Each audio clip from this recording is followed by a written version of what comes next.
Pollution free environment, রাতে শান্তির ঘুম, আর সকালে একটা ঝুরঝুরে দিনের শুরু।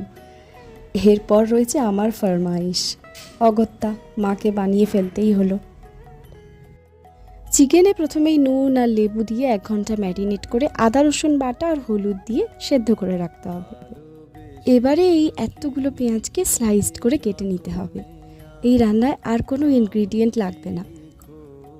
সর্ষের তেল গরম করে তাতে তেজপাতা, গোটা গরম মশলা ফোড়ন দিয়ে পেঁয়াজগুলো নুন দিয়ে কিছুক্ষণ ভেজে নিয়ে সেদ্ধ করে রাখা চিকেনগুলো দিয়ে 3-4 মিনিট অন্তর অন্তর মিডিয়াম টু হাই ফ্লেমে রোস্ট করা পর্যন্ত ভেজে নিলে আজকের পেঁয়াজি চিকেন রোস্ট একদম রেডি।